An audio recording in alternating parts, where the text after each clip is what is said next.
Hare Krishna. Welcome to ISKCON of Silicon Valley. This is a gathering we have every week, specifically to introduce some of the basic philosophy and practices of Krishna consciousness, so that anyone from any culture can come and begin a solid practice in spiritual life and reap the benefits, which are numerous, because human form of life is especially meant for cultivating spiritual practice. So first of all, I offer my respectful obeisances to His Divine Grace, A.C. Bhaktivedanta Swami Prabhupada, my eternal spiritual master, and to my Param Guru and Param Guru, and to the whole disciplic succession, and to all of you, because you are Vaishnavas and therefore the most worshipable in the three worlds. Is there like a ring of fire around the front row or something?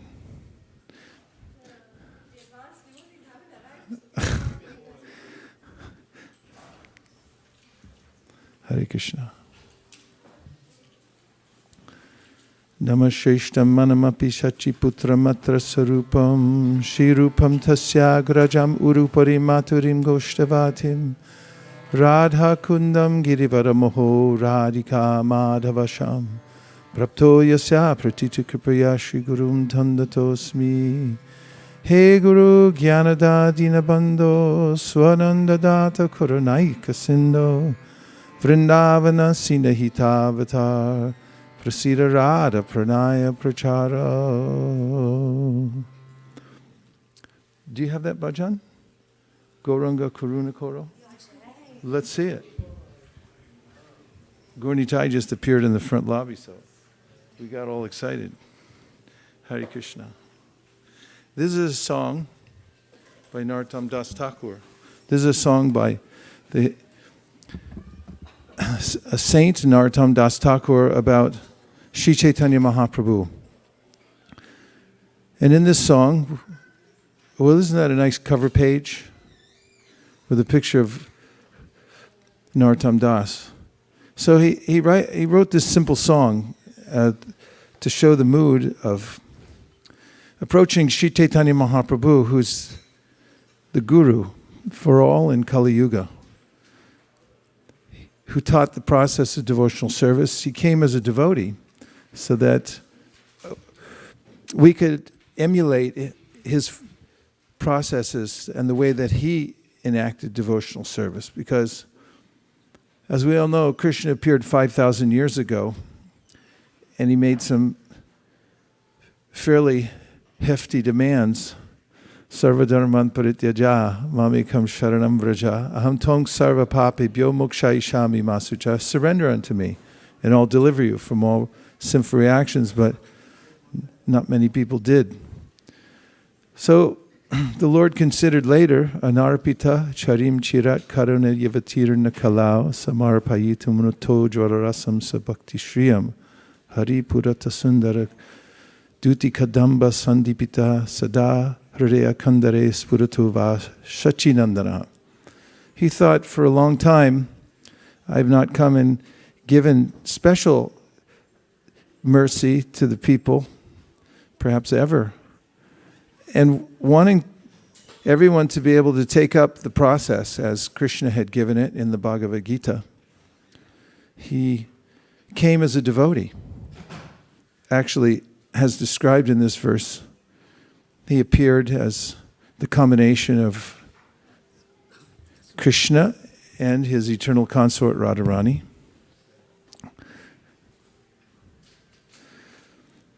And as a devotee of himself, he showed the process. This is Acharya Lila, showing by example how to worship Krishna, especially in this Kali Yuga, during which people are very slow to take to spiritual life, which was mentioned even at the beginning of Kali Yuga, and that was 5,000 years ago. The sages at Naimisaranya mentioned Prayanal Parisha Shabya Kalavasmin Yugejana Manda Sumanda Matayo Manda Bhagya Hupadritaha. People, they're not very lucky in Kali Yuga. They fell on hard times. And Sumanda Matayo, they have really bad ideas. People get bad ideas in Kali Yuga. And they put a lot of energy into those bad ideas, and like plastic straws, and plastic in general hasn't worked out really well. And what? Fracking, trying to soak as much oil out of the earth causes earthquakes. I mean, we could go on forever. Just pick up a newspaper. There's a lot of really bad ideas. Human life really is meant, humans are meant to live in a more simplified environment so that they're not all the time distracted and they can focus on making spiritual advancement. Hare Krishna. And so they were thinking ahead, were these sages at 5,000 years ago, how we'd bring benefit to people. And this is how Krishna thinks. And this is how the devotees of Krishna think. How can we bring the greatest good to as many people as possible? That's good work if you can get it. And so Chaitanya Mahaprabhu, knowing that people in the age of Kali Yuga were slow to take to spiritual life and were at a major disadvantage, gave a dispensation, and that is by the simple process of chanting the Lord's names, that one could attain all perfection in this age. In fact, just to simplify everything, he said that, quoted from the Brihat Naradiya Purana, as his guru had done for him, a verse that says that there's no other process for Kali Yuga except for the chanting of the holy name, so that makes it very simple. So Sri Chaitanya Mahaprabhu is Krishna himself, but he's appearing as a devotee. He's also the combination of Radha and Krishna. Radha Krishna pranaya vikritir hladini shakti rasmat ekat manav api bhuvi pura deha bedam gatau tau chaitanyakyam aruna tadvayam chaikyam aptam Radha Bhava Duti Suvalitam Naumi Krishna Sarupam. At the beginning of the Chaitanya Charitamrita, you'll find Kaviraj Goswami describes how Lord Chaitanya is Radha and Krishna, but now Radha and Krishna are the eternal energetic and energy. Hare Krishna. Hare means Radha and Krishna means Krishna. But now they've combined in the Kali Yuga. So we can remember that when we see Sri Chaitanya Mahaprabhu, that he's actually Radha and Krishna combined. Sri Krishna Chaitanya Radha Krishna Nahi Anya. Ramananda Roy says that the form of Lord Chaitanya Mahaprabhu is a combined form of Radha and Krishna. And so he brought the system of bhakti yoga, or devotional service, and he taught it to his main disciples. Especially you'll find in his teachings to Rupa Goswami and Sanatana Goswami. And then they wrote many books, described how they were always engaged in devotional activities. Nana Shastra Vicharanaika Nipuno Sadharma Samstapako, especially taking the instruction of Chaitanya Mahaprabhu to take all the relevant scriptures of the world and put them into a system so that people could follow it, follow the process of devotional service. And this is one of the ways in which we get the great benefit, is following those who are very advanced souls, some of whom they actually come from the spiritual world to teach bhakti in this world. And if we follow their instructions, the Srimad Bhagavatam says, then this following of the process that they teach is like getting on a boat that's capable of taking us across the ocean of birth and death. what we have to face when we come into this world is described as an ocean, because oceans are a little daunting to cross. And one needs the wherewithal to come across the ocean. You can't swim across it, nor can you grab onto the tail of a dog and hope that he'll dog paddle his way over. In fact, that's mentioned by the author of the Chaitanya Charitamrita. And the metaphor he uses is that if you speculate and think that you can cross the ocean by yourself or by your own concocted ideas or the concocted ideas of a person who's attached to the world, then it's like grabbing on the tail of a dog and hoping that the dog will tow you across the ocean. That won't work, right? Say no. Yeah, just make sure. However, if one can identify the Mahajans, the great souls, those who have been directly empowered by God to teach us the process, by approaching that process, we're getting on the boat that can actually take us across the ocean of material existence.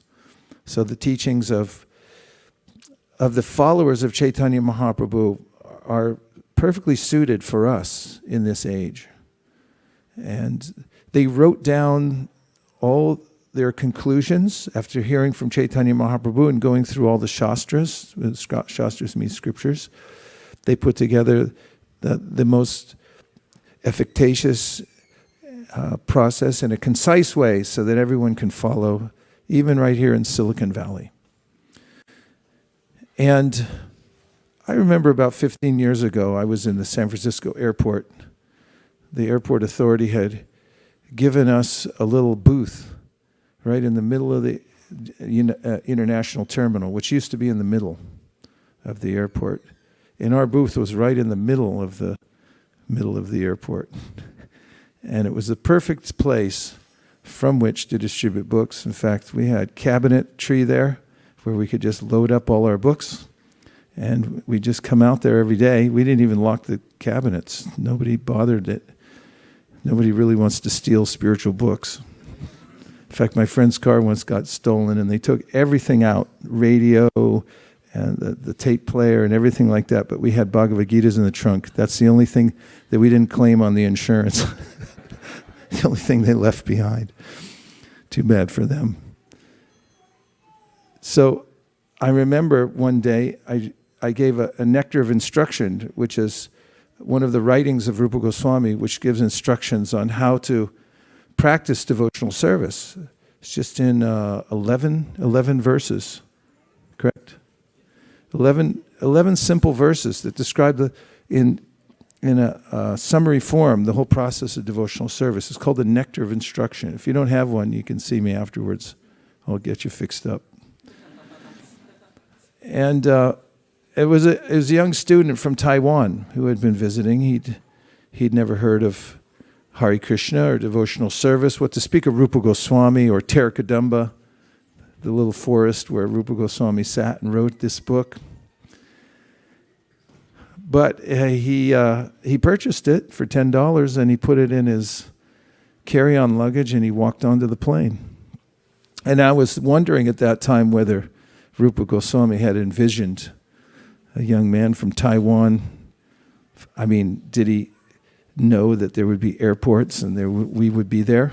But I felt a kind of communion with him at that time, with Rupa Goswami, from passing on that literature to others.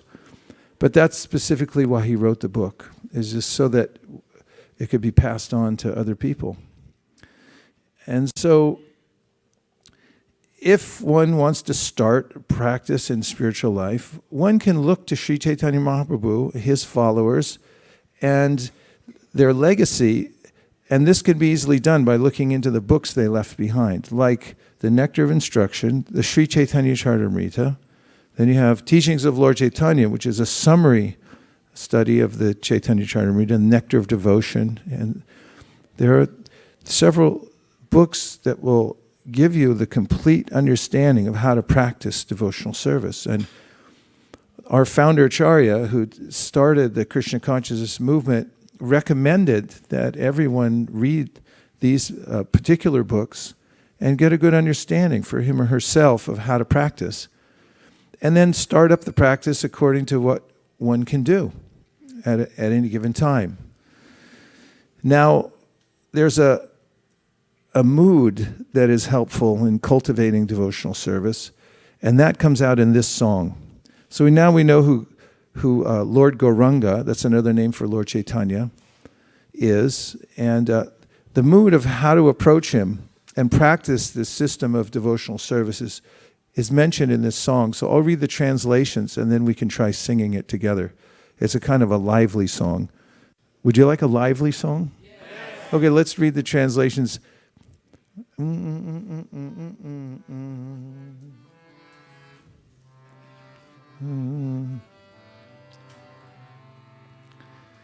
Oh, my dear Lord Gauranga, please show your mercy to this lowly and destitute soul. O Lord, there's no one more fallen than myself in all the three worlds. So this mood of feeling fallen is extremely helpful in devotional service. And destitute means I don't have anything. This is also in Sanskrit rendered as akinchana, like I don't have anything. This is reality. We come into the world with nothing. Dare I say, we come into the world naked and we leave it naked. Nothing. We don't have anything. And while I'm here, I get to play around with a few things. I have some stock of wealth somewhere, on paper anyway. And I have perhaps a dwelling. I have family members. I have my little sports team. I can wave a flag and get all excited. Say we won, even when we didn't play. Just watched others kick a ball around. And so forth. And so the interim of our life is something we can examine and say, what do we really have? And if we carefully examine, we can say, I really don't have anything, because I don't get to keep anything. So this is the meaning of destitute. So I'm helpless. And next he says, holding grass between my teeth, O Gora, I am calling out to you now. Please be compassionate upon me and come to reside within the temple of my heart. So this idea of grass in the teeth, Madhavananda Prabhu explained several times while we were in Puri, is a tradition there in Orissa, where if someone has made some offense, they've done something egregious, and everybody knows about it. They put grass in their teeth, and then they go door to door. And in going door to door in the village, they're begging for forgiveness. But when you have grass in your teeth, you can't make any excuses. Tendency is, I'm really sorry, it wasn't really my fault.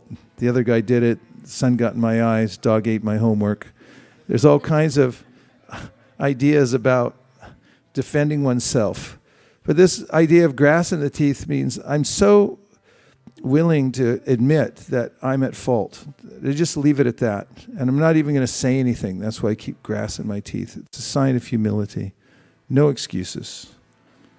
And also, in the last verse, it is said, please reside within the temple of my heart. The temple of my heart. So the body, Krishna describes in the Bhagavad Gita to be a city of 9 gates. There's these openings we have. If you count them up, you'll find there's 9.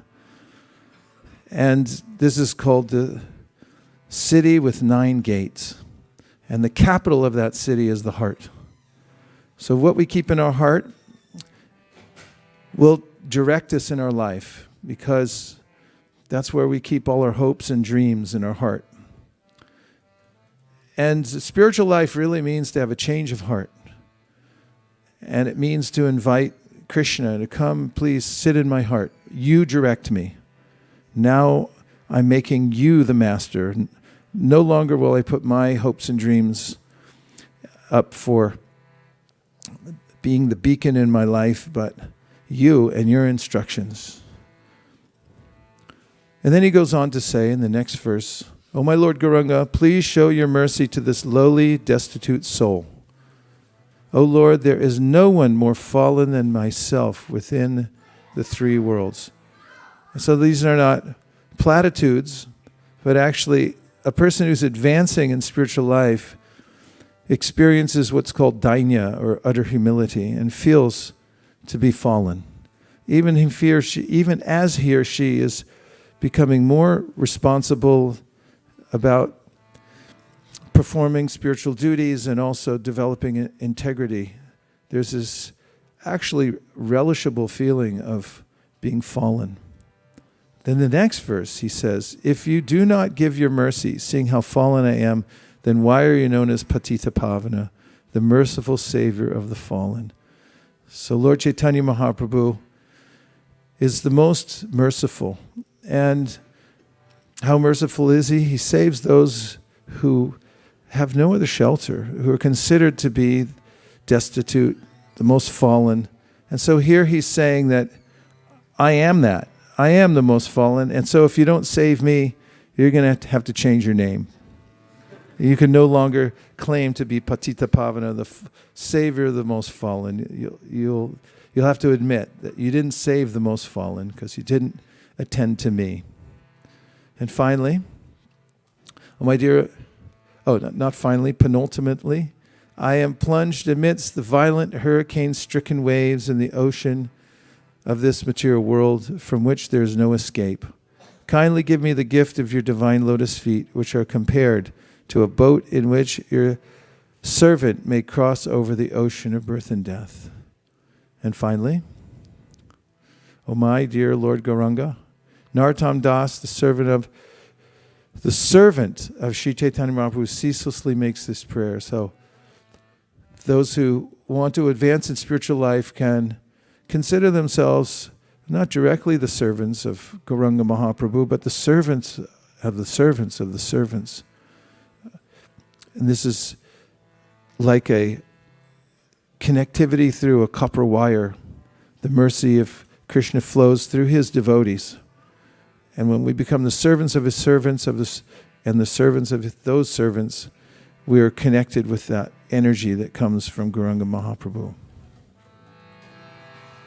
Gauranga Karuna Koro Ami Dina Hina Jane. Gauranga Karuna Koro Ami Dina Hina Jane. Gauranga Karuna Koro Ami Dina Hina Jane. Are we too low? Are we okay? Are we all right? Too low? Bring it up.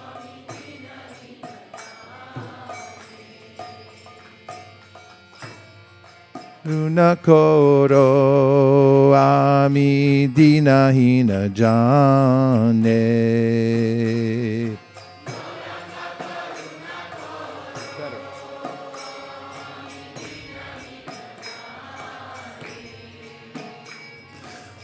Samopatita Prabhu Nahi Tribhuvane. Mosamopatita Prabhu Nahi Tribhuvane. Mosamopatita Prabhu Nahi Tribhuvane. Still low.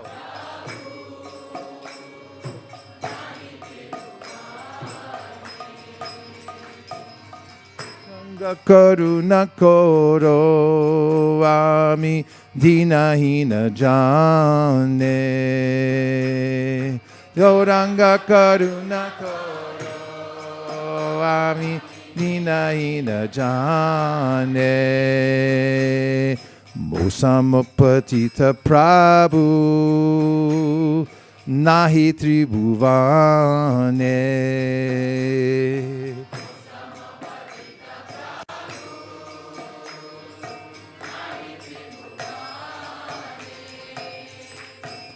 Dante Trina Dori Gaura Daki He Tumara.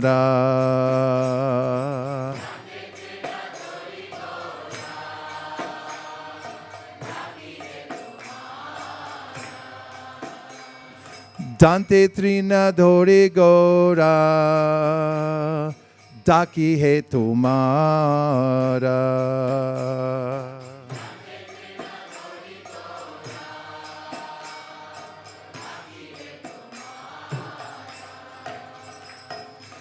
Pakori Soama Hridoya Mandire.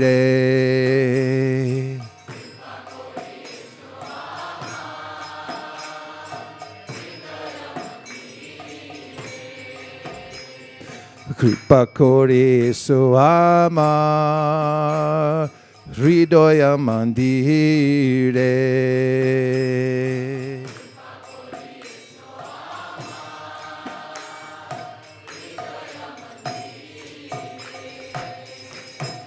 Gauranga Karuna Koro Dina Hina Jane.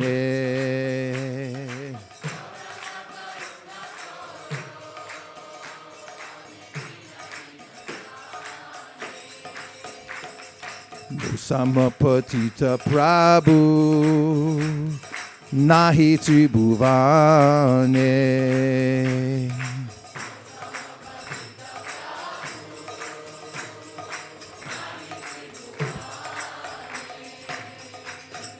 Jari doya nakoribe patita dekiya.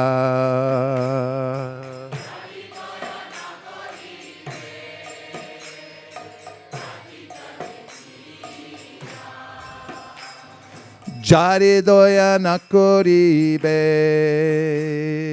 patita dekiya.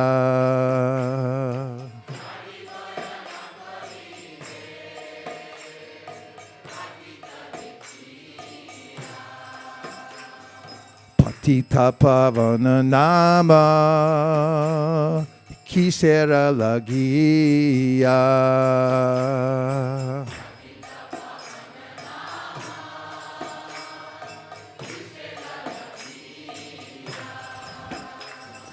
Patita Pavana Nama Kisera Lagia.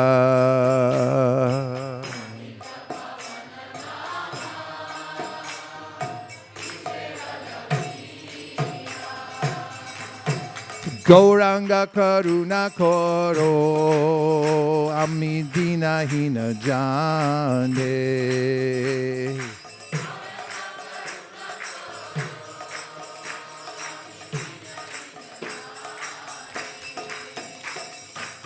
Samapatita Prabhu Nahi Tribhuvane.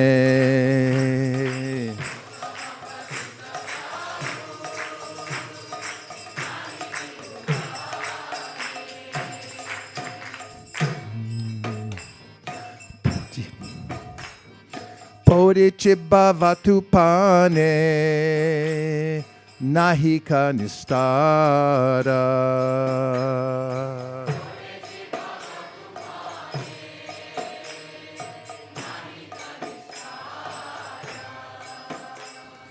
Porichibavatupane Nahika Nistara.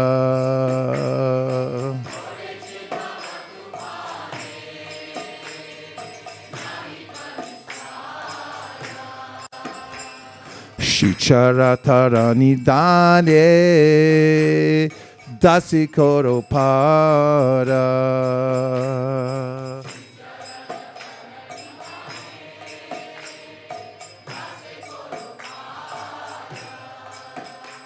Shicharatarani Dane Dasikoro Para.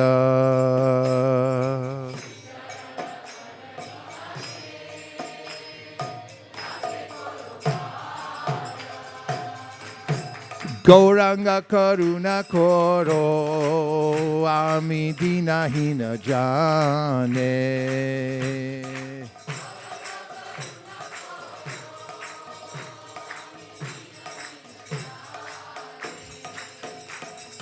No samapatita Prabhu nahi tribhuvane.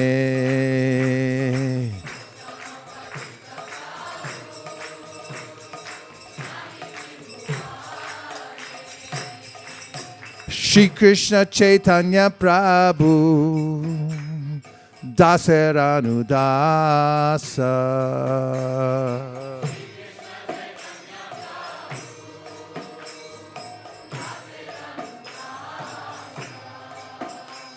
Shri Krishna Chaitanya Prabhu Daseranu Dasa.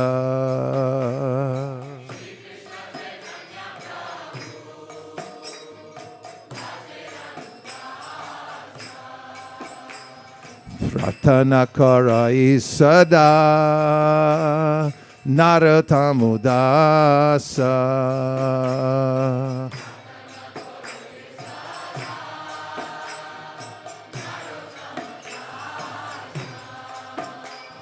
Pratana karai sada naratamudasa.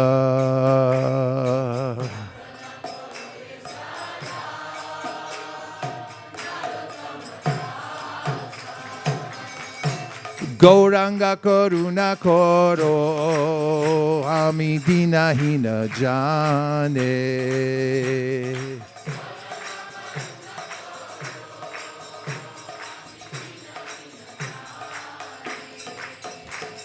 Musamapatita Prabhu Nahi Tribhuvane.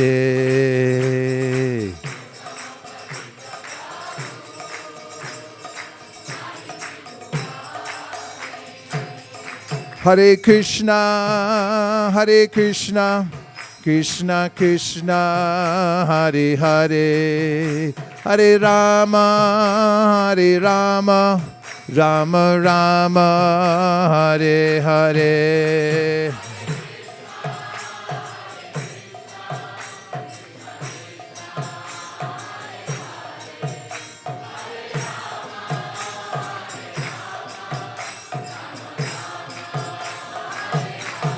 Hare Krishna, Krishna Krishna, Hare Hare, Hare Rama, Rama Rama, Hare Hare.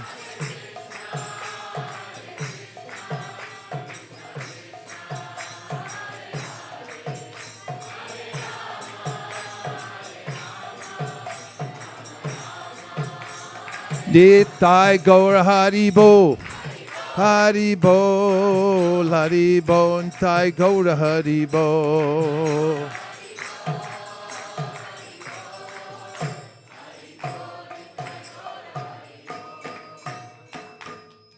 Nitai Gaura Premanande Haribo.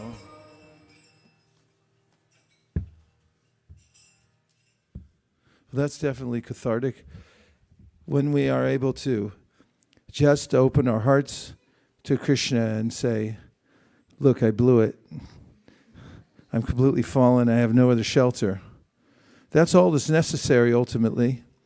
Because if somebody sincerely calls out to Krishna, please help me, even if they don't pronounce the words properly, if the feeling's there, then Krishna responds, because Krishna doesn't have the defect of impersonality. He's a person, and he's fully aware of all of his creation, what to speak of his parts and parcels, intimately connected. And he's always eager to hear our words of service and surrender. So that is one of the ways to make rapid advancement in devotional services, by singing the songs of the Mahajans. And then we also imbibe the feelings that they had. And especially I noticed that the devotees who have already sung these songs in various environments, like we sang this song in Jagannath Puri a few years in a row with Madhavananda Prabhu, who had been singing it for a long time. And it gets sweeter each time you sing it. My friend I think in 6th grade or something like that, he told everybody there was a pop song that was popular, and everyone gave him the same record. Back in the old days, boys and girls, music used to come on a little vinyl disc. Don't freak out. And then he got 7 of them, the same song. And what could he do? And not only he got tired of listening to one disc, he couldn't listen to them all. But when you listen to transcendental songs, it just gets better and sweeter. So I did notice that the devotees who had been at Jagannath Puri and singing the songs, some of them in here in the front row, were really emoting spiritual feelings, because the song gets in you, and this creates a kind of impression. And that's the type of impression we want. And that's why bhakti yoga is so powerful, because it goes by taking in the emotions of the spiritual world coming from the great souls. And emotion is passed down through sound vibration. Sound carries consciousness. So it's a real miracle that we can actually take advantage of that and bathe in those emotions of the spiritual world just spontaneously by hearing these bhajans. Don't you think? Yes. Okay, 4 or 5 of you think like that? Yes. All right. So now I'm going to tell you a story. Do you like stories? Yes. Okay. Well, once there was a king, and his name was Prachindaparishat. And this king was a great king. He came in the line of Dhruva Maharaj. His offspring were the Prachetas, who were quite famous because they had gone off to perform severe austerities for the sake of realizing the absolute truth. What kind of austerities did they perform? Severe. That includes going underwater for 10,000 years. Now someone may say that's impossible, but I mean, fish do it. And yogis can too. When they exhibit some or develop mystic powers, they can live in all kinds of places. We've seen it even in the modern age, but back then, many millennia ago, these prachetas stayed underwater for 10,000 years. Of course, that was during Satya Yuga when people lived for 100,000 years. So what percentage of that is their life? 10% only. You have to put only at the end. Rupees only. Rupees 100 only. Comma only. So comma only 10,000 years only is what they gave. And Srila Prabhupada mentions in his commentary to this, if someone's able to give at least 10% of their life to spiritual practice, then they can attain perfection. Of course, we would like to give 100%, but at least give 10%. Don't be miserly. Kripana means somebody who takes something that's really valuable and then they just waste it. They get an inheritance and they end up spending it on milkshakes and cars that they run into the ground and assets that depreciate. They don't put in any appreciating assets or anything like that. They don't make anything from it. So the human life is extremely valuable. So King Prachinabhari was a famous person and a big king.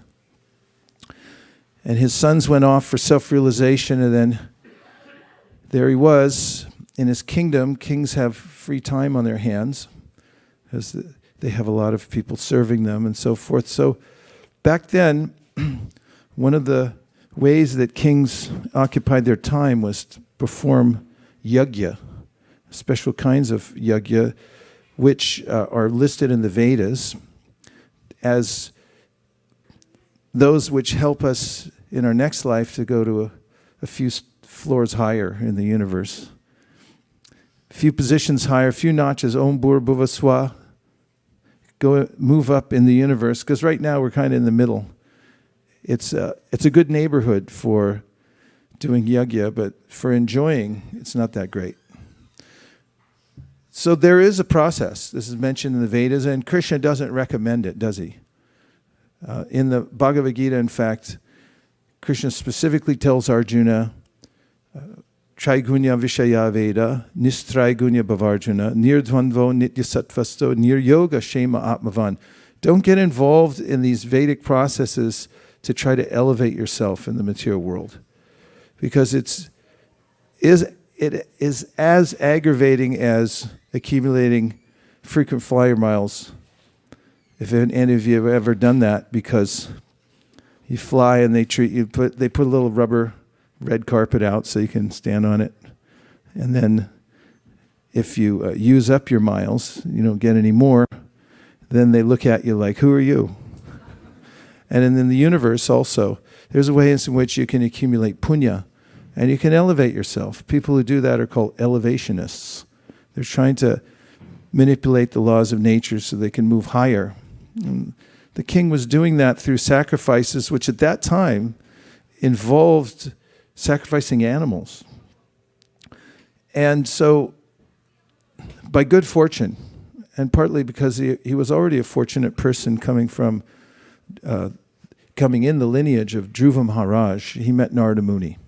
And Narada Muni is a well-wisher of everyone. He's a free spirit. He travels everywhere simply distributing mercy.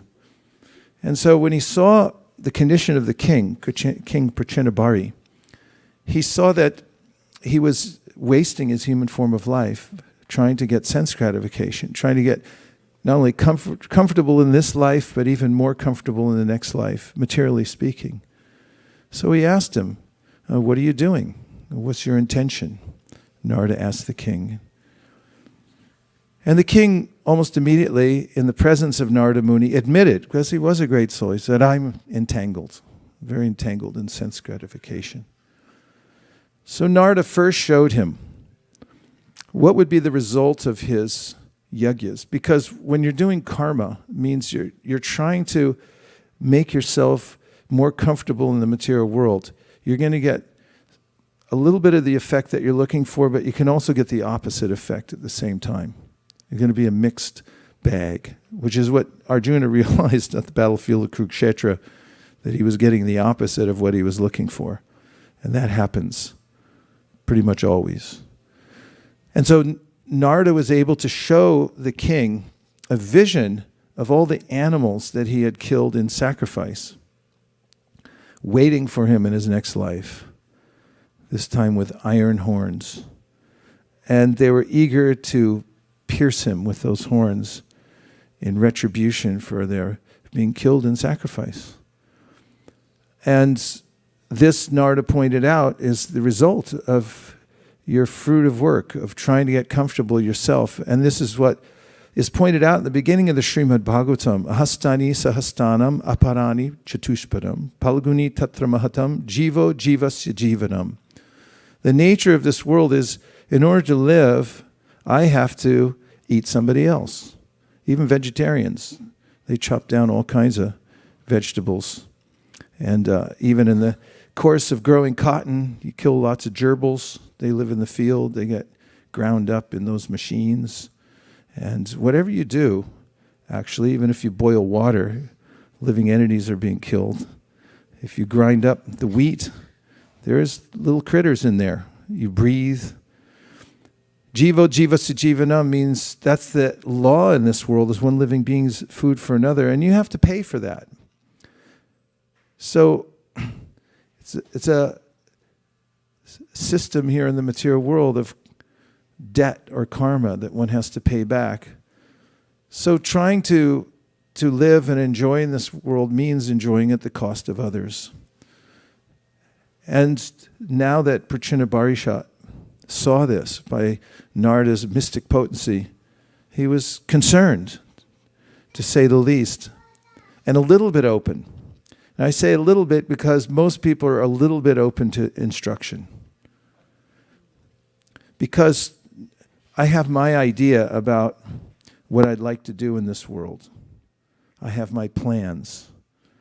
And even if they're not going so well, have you ever noticed, even if somebody has a little corner somewhere, even if it's an insignificant corner on a block somewhere with a tiny little house, at least it's their place. Prabhupada noticed once a homeless person in Howard Station, and he was lugging along some half-burned firewood and a few other little items. And whether somebody's homeless and they have a few items in a shopping cart, or somebody lives in the top of what's the biggest apartment building in San Francisco now? Prabhu, you know all these things. The Fairmont. Okay, let's say you live at the top, the penthouse in the Fairmont Hotel, and you have a plasma TV set or something like that. And a fishbowl or whatever it is. It's pretty much the same to somebody from a higher perspective. You're still a homeless person wandering through, passing through the world and thinking that I have something. And because I think I have something and I am something, it's very hard for me to listen and take instruction. And especially kings, because kings generally have yes men around them, and whatever the king says, people say, yes, that's very good, you're correct. That's why Prabhupada said sometimes they used to have jesters who would come and make fun of them just to lighten the mood a little bit. So Narada, being sensitive and being the expert carrier of the Lord's message, told a story to King Prachinabhari. And the story is an allegory, and you'll notice, and one notices when one reads the story, it's actually about King Prachinabhari. But he changes the name. And he says, look, I'm going to tell you about another king named Puranjana. Now, Puranjana means, Jana means a living entity. And Pura means the body, the city of the body, which I mentioned before. Is something that caught my attention when I first read the Bhagavad Gita, and Krishna called the body the city of 9 gates. I really like that a lot.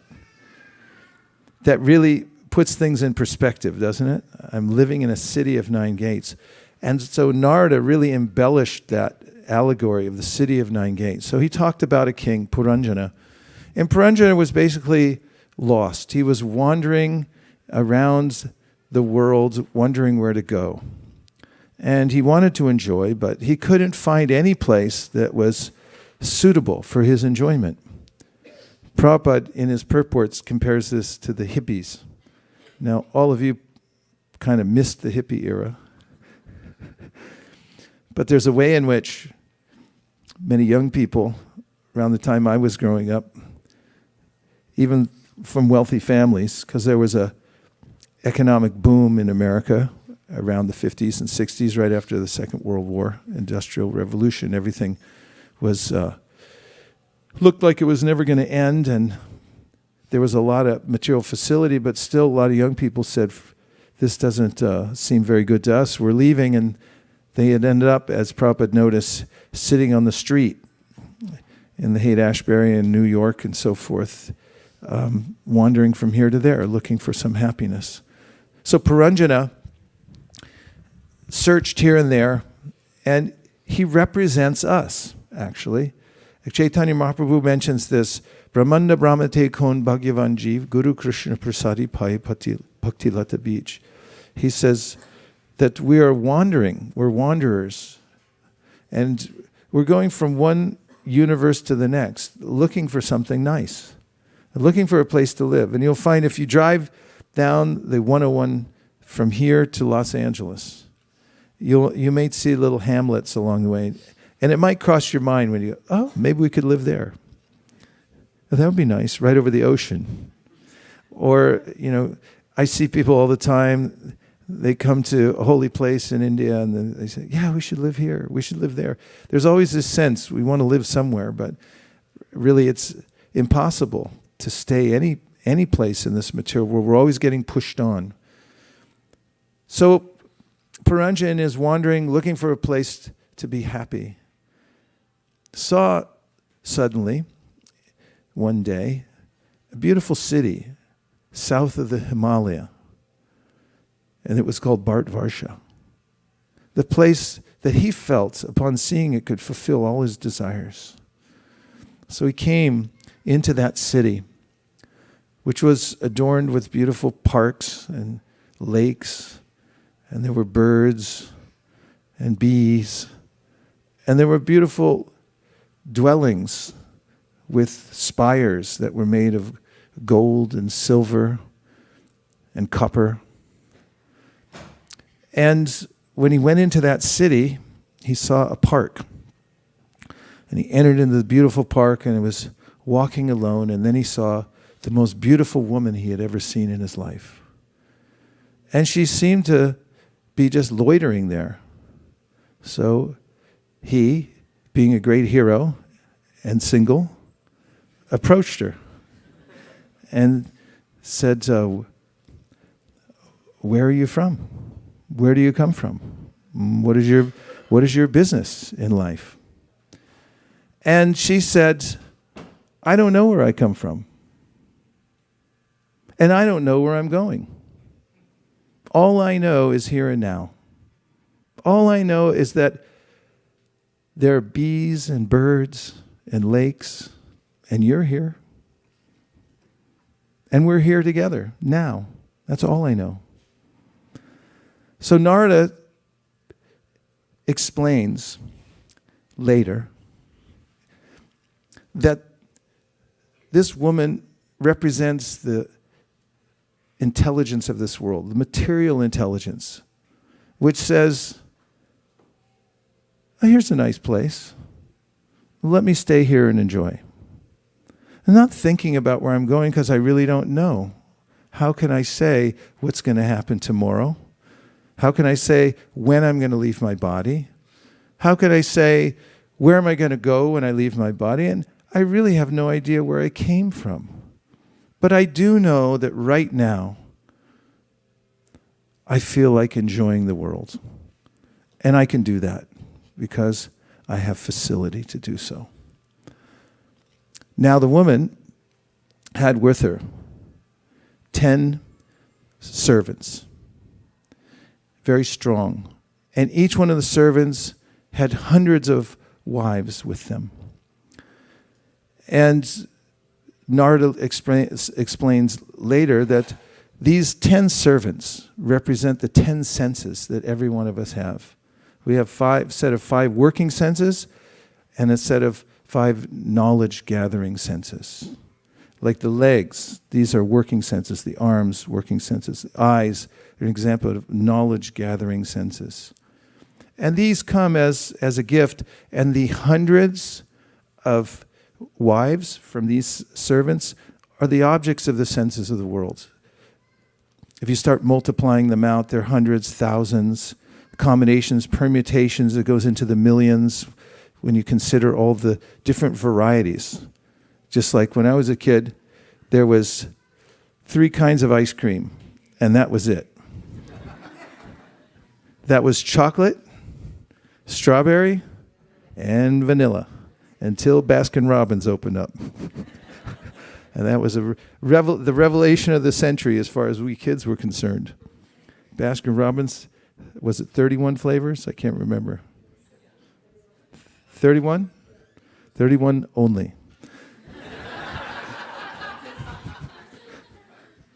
And we couldn't believe our good fortune to be on the planet at the time when there were 31 flavors of ice cream, including peanut butter and jelly bean and so forth. And this is the feeling that a conditioned soul has when he or she looks around the world and sees the combinations and permutations, the 3 spires that I mentioned in the city, the copper, the silver, the gold.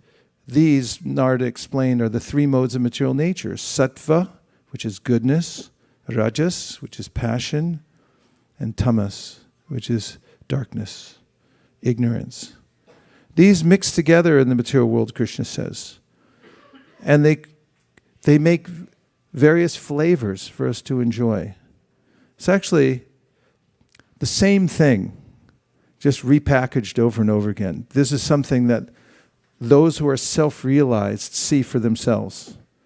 That's, as an example, what Prahlad Maharaj said when he says, Punak punas charvita charvananam. You may think there's all kinds of varied enjoyment in the material world, but it's really the same thing over and over again. It's just repackaged in a different container, but you're getting basically the same kind of experience.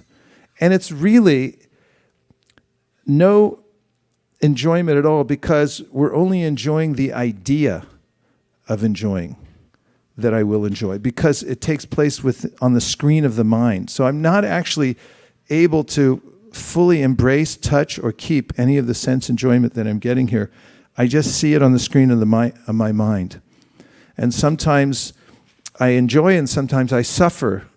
And to a self-realized person, these experiences are equal because they're both sensory perception on the mind. In fact, Vidura explained, or Maitreya explained to Vidura, that when one suffers, it's like when you have a dream and you see some hooligan come and accost you and then chop off your head.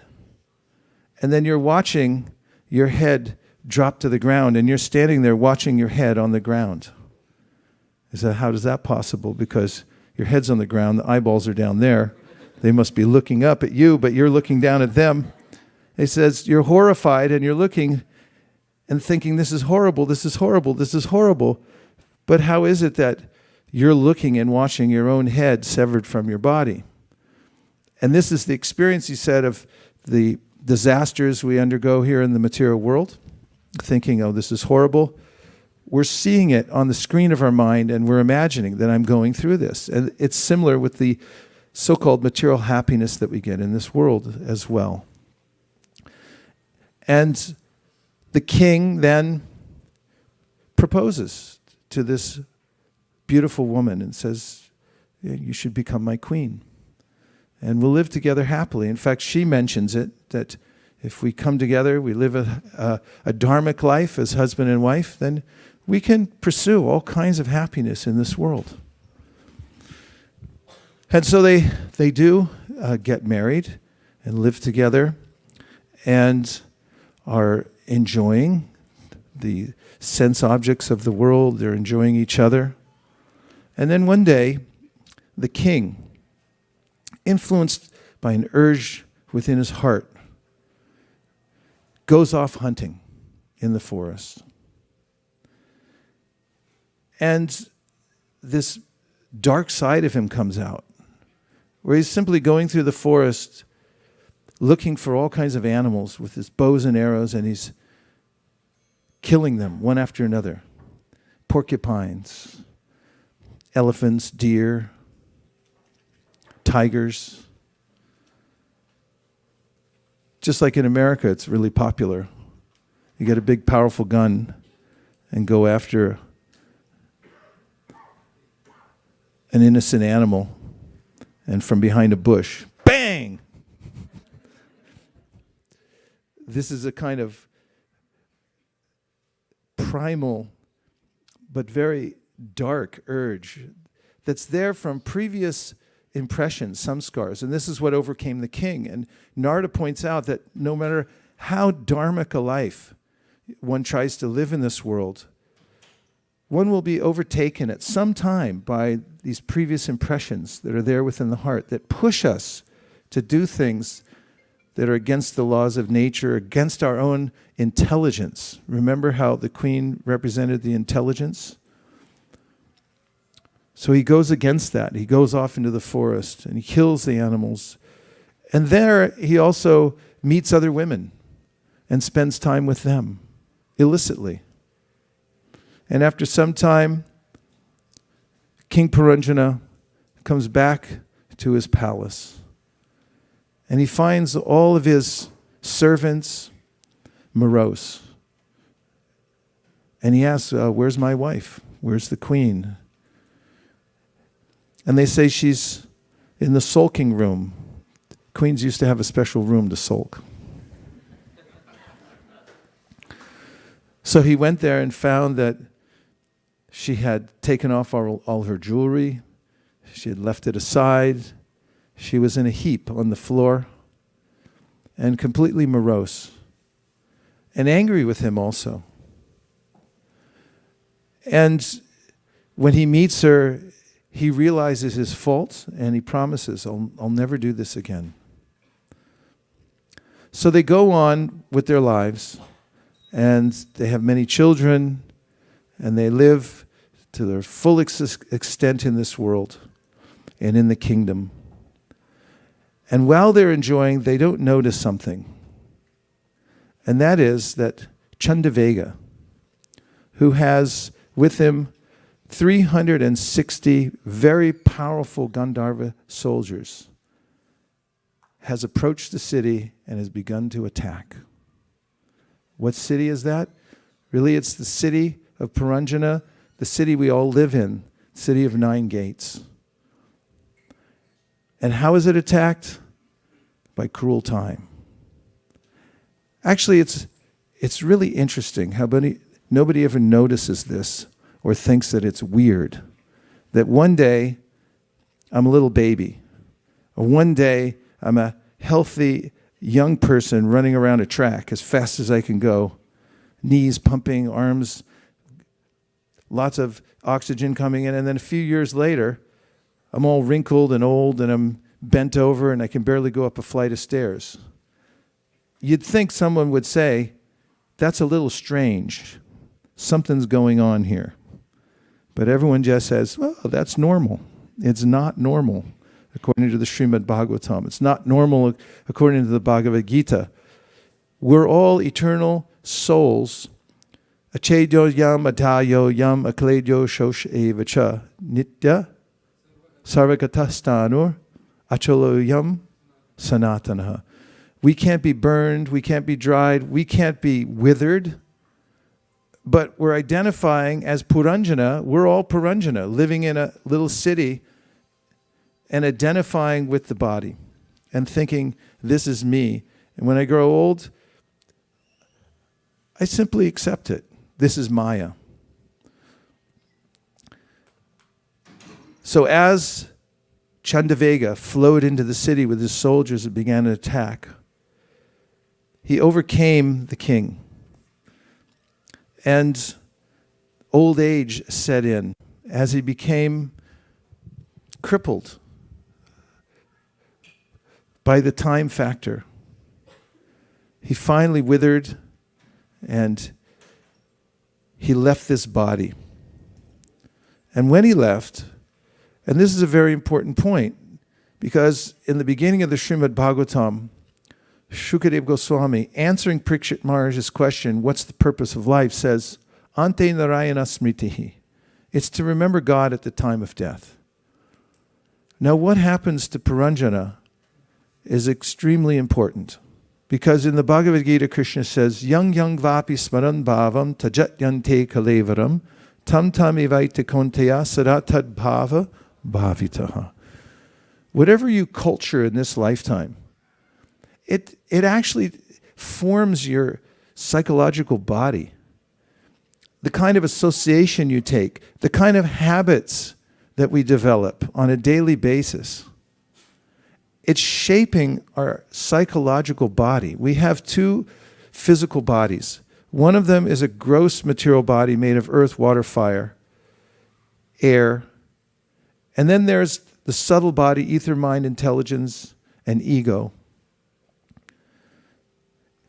And that body, how it's shaped inside, will actually begin to shape the outer body as well. Like you'll notice that people who are very depressed, they'll start to look like that.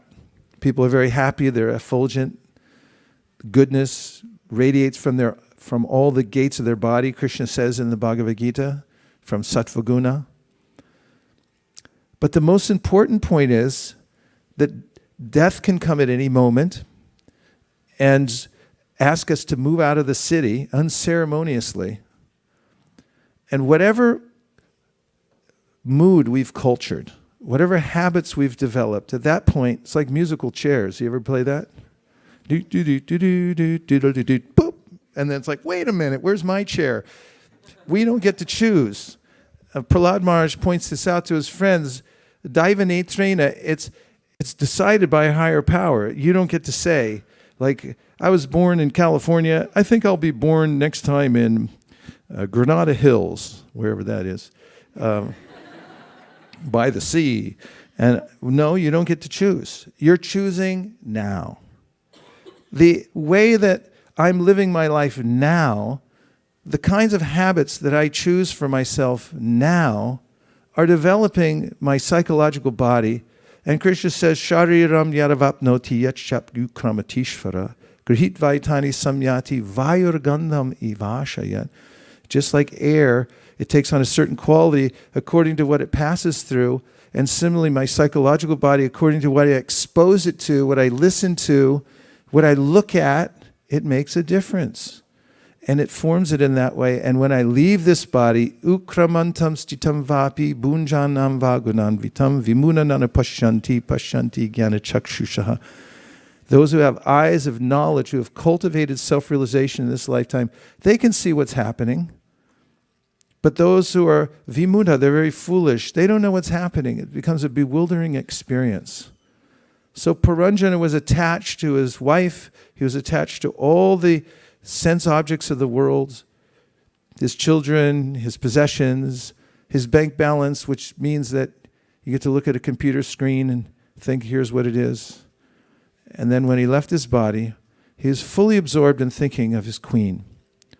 So he took birth as a woman in his next life named Puranjani. And you'll find that the history goes on from there. He then gets married to someone else. But this is the rotation we're going through here in the material world. So Narada pointed out to Prachina Barishat that now's the time to take to the process of Bhakti Yoga. Engage your mind in thinking of Krishna and practicing the ninefold process of hearing, chanting, remembering, praying, worshiping the Lord, and so forth. Simple, but very powerful ways in which to always keep oneself engaged in devotional service. And if someone can do this throughout the various phases of their life, to stay engaged in the process of devotional service, keeping communion with Krishna through his holy names, through the Bhagavatam and so forth, and transforming the psychological body by hearing transcendental sound vibration rather than material sound vibration.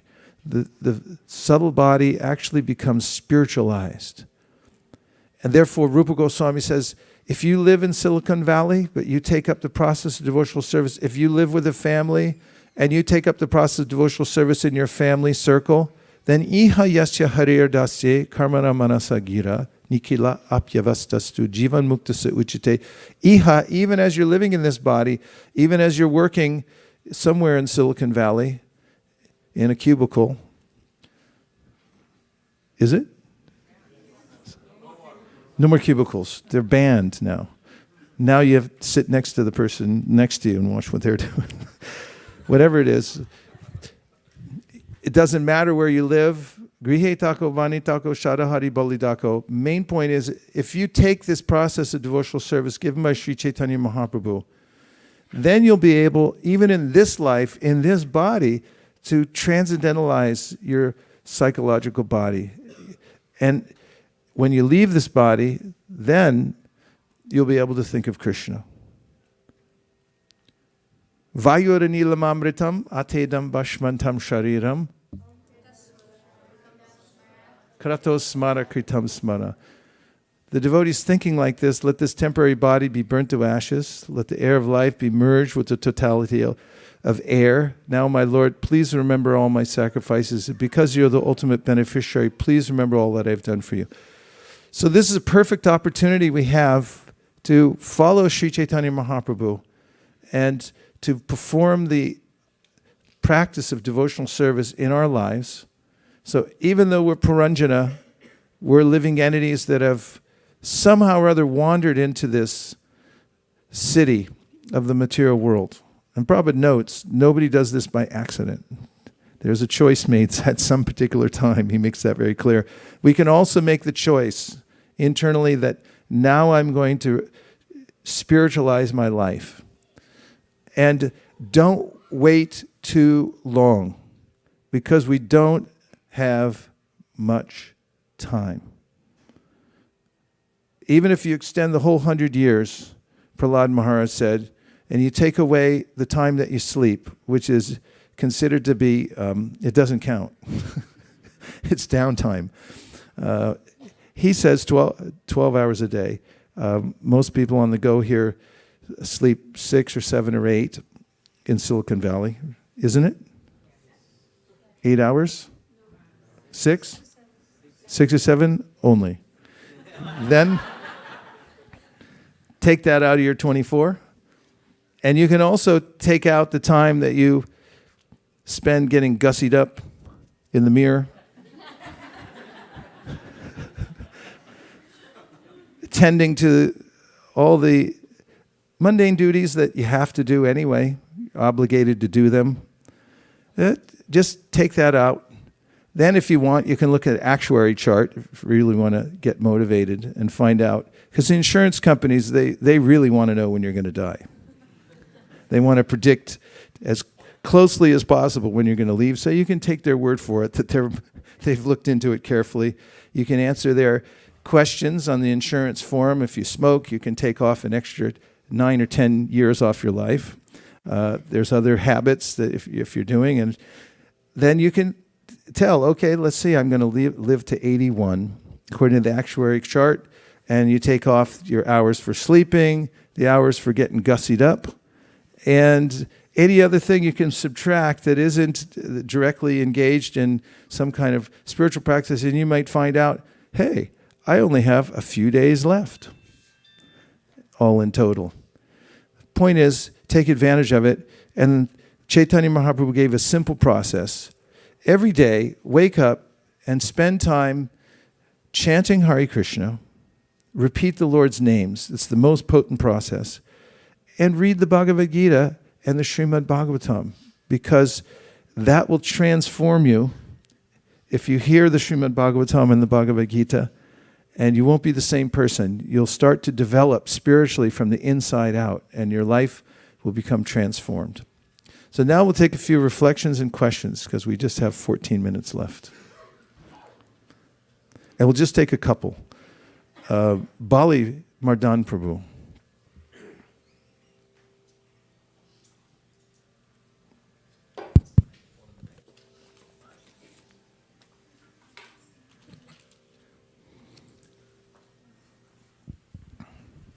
Hare Krishna, welcome back, Prabhu. Thank you. Thank you.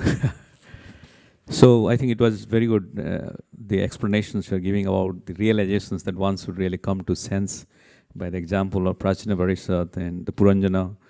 But unfortunately, we are not coming to the senses, because I'm giving an example which Radha Govind Maharaj was pointing out one story from Srimad Bhagavatam, that the King Bhartuhari, how he left and went to the jungle and they're practicing austerity.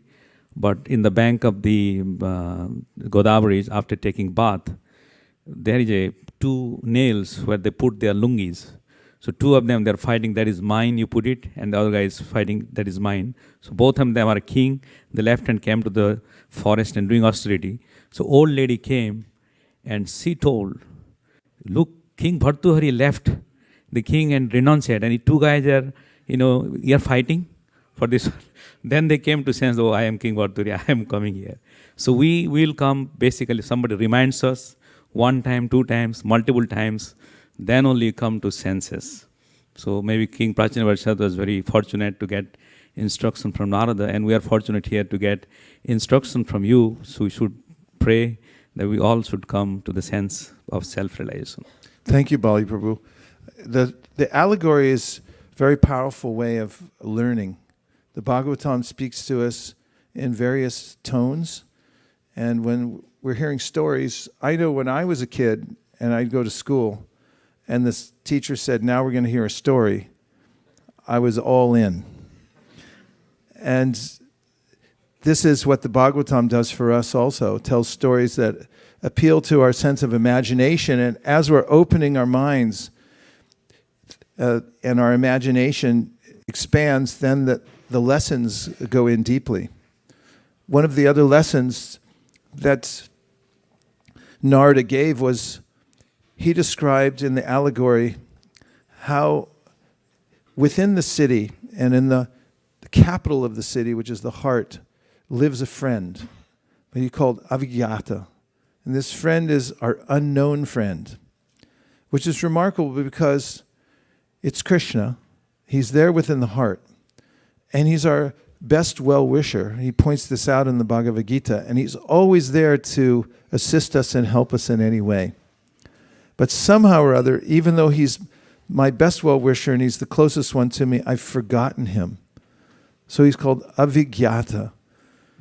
And Narada points out that you only need to reactivate your relationship with your unknown friend by turning your face towards him and giving attention and expressing your desire that now I'd like to turn myself around.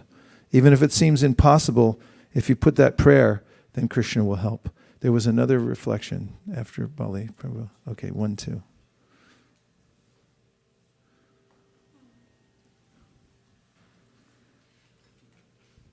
Hare Krishna Prabhu, thank you for the class. I have a question regarding Narada Muni showing the vision of animals punishing King Prachini Bharishat in the next life.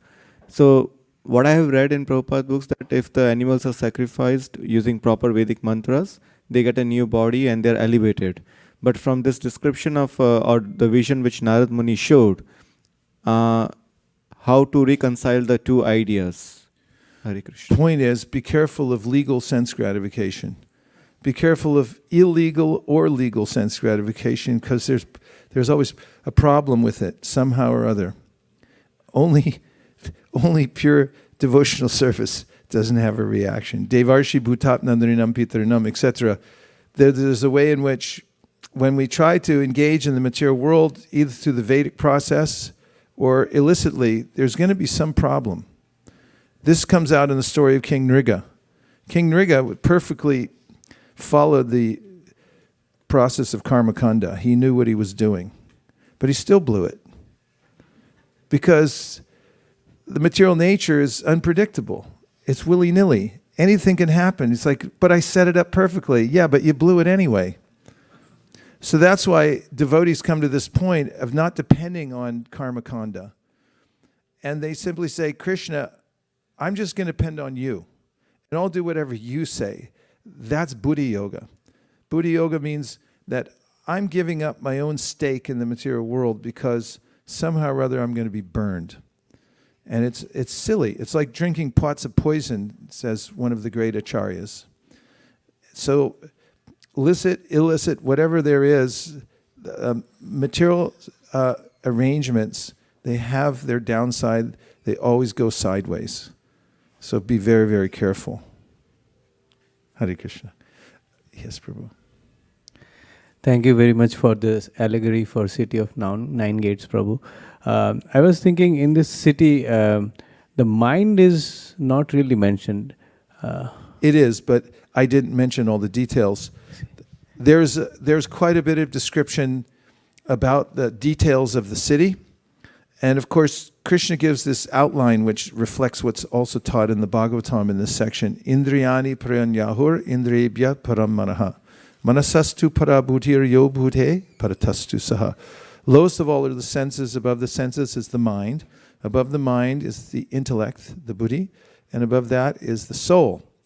Now, when the intellect is being purified by hearing Shastra and hearing from the self-realized souls, then it helps us to control the mind. Then we have deliberate spiritual intelligence, DSI.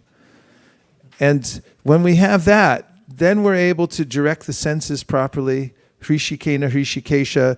I engage myself in serving the Lord of the senses rather than trying to engage my own senses. And when the capital of the intelligence gets overtaken by material desire, then I'm in real trouble. Because then you get what's this full-blown material civilization where you're using this very subtle sense that we have inside the intellect to figure out how to enjoy more in the material world. And it really gets out of hand. And if you haven't noticed it, take a look around California or the material world in general, that it's gotten out of hand. At least that's my perspective. And so we have to be careful because the intellect is the next door neighbor to the Atma or the self. And when we purify the Atma through the process of devotional service, the intellect, then the intellect itself becomes our Shiksha Guru. This is Buddha Yoga. The intellect itself is our Shiksha Guru. It's directing us properly because it's reflecting the Shastra, and I'm following the words of the Bhagavad Gita. Prabhupada in his purport in the second canto of the Bhagavatam calls the Bhagavad Gita the Vedic intelligence. So that's why you have to read Bhagavad Gita every day. Otherwise, you'll be lost. And Krishna says that in the 18th chapter of the Bhagavad Gita. If you go on your own in this world and you just try to follow your contaminated intelligence, you're going to go way off. And it's going to be a disaster. But if you follow me, he says, then I'll save you. Then you'll be saved by it. So you have to read and hear Bhagavad Gita every day. Otherwise, you're in for a world of hurt, as they say somewhere here in America. Okay, well, thank you very much, everyone, for joining us for the Sunday program here at Silicon Valley. Please like and share. And tell all your friends that this is actually, it's not just a Sunday church, it's a way of life that we're teaching here based on the Vedic scriptures, and anybody can do it. Remember that human life is an opportunity. And when you add spiritual sadhana, a bona fide spiritual practice to human life, you get a situation where you can attain unlimited amounts of happiness. But if you just try on your own, you won't get it. So take advantage while you can. Thank you very much. Now what we're going to do is pick up all the asanas. And I have a quick announcement. I was handed this award in Mayapur by the Minister of Book Distribution, Vijay Prabhu, great saint walking the earth. And they had the ceremony after I left, so he gave it to me early. And what I'm holding in my hand is a certificate which says that ISKCON of Silicon Valley was the #1 temple in all of North America for book distribution in 2019.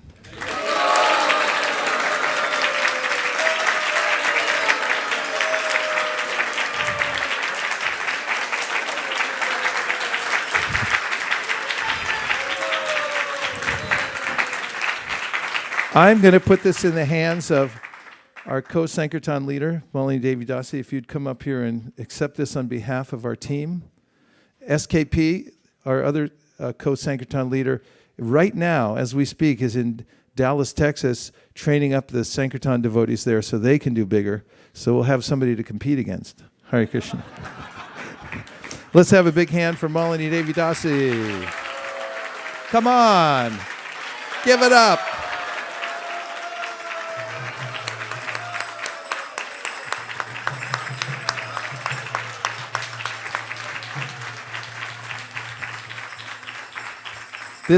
This award is actually for all of you because everyone participated in this. It's a broad-based effort that includes everybody in our whole community who've worked together tirelessly 365 days in 2019 to have this result, which was very offerable to His Divine Grace A.C. Bhaktivedanta Swami Prabhupada. So I'm going to have Malini just offer this to Prabhupada, and then just after that, we'll move all the asanas and we'll have the artik. Dear Srila Prabhupada, please accept this offering. We tried the hardest we could to please you by book distribution, and here's the results. That's somehow or other by your mercy, we came out to be the #1 temple in all of North America. Hare Krishna. Thank you for accepting our offering. Okay, now we're going to move the asanas, and we're opening up the dance floor here. This is a wooden floor. You can dance on this. It's very forgiving. So let loose while you can. Hare Krishna.